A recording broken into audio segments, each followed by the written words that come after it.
Oui, monsieur le ministre, Hervé Nathan, Marianne. Je voulais vous poser deux questions. La première, c'est sur le marché du travail. Ce qui mine la plupart des plans de retraite annoncés dans l'opinion, c'est l'état du marché du travail, c'est la crédibilité en matière de création d'emplois. Donc je voulais savoir, selon vous, en 2018, quel sera le taux de chômage que devrait connaître le pays?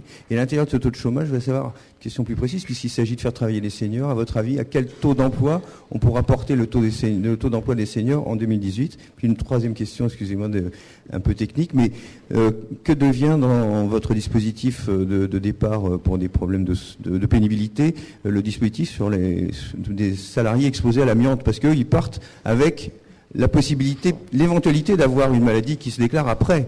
Et c'est contraire à la philosophie de ce que vous nous présentez. Donc est-ce que ça veut dire que ce dispositif disparaîtrait? Sur le taux de chômage, c'est celui du corps. Donc alors il y a 36 000 hypothèses, mais si l'hypothèse prise par le gouvernement, ça doit être 6,5 en 2018. Donc 6,5 à peu près en 2018. On vous donnera, c'est précisément aussi défini dans les fiches, mais ça va être 6,5 en 2018. Ça permet donc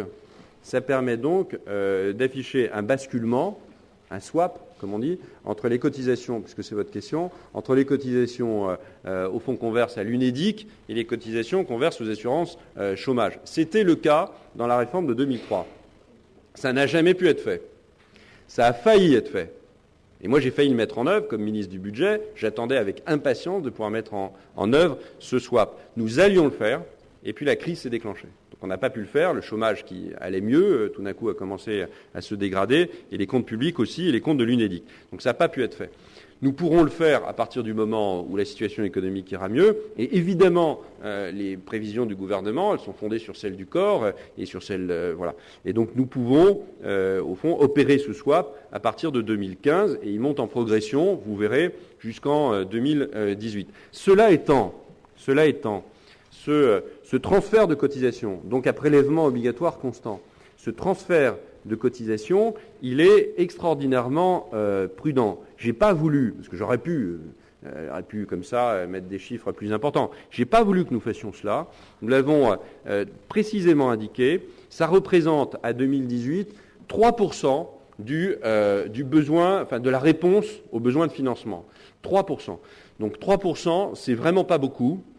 C'est vraiment prudent. Et donc c'est une hypothèse.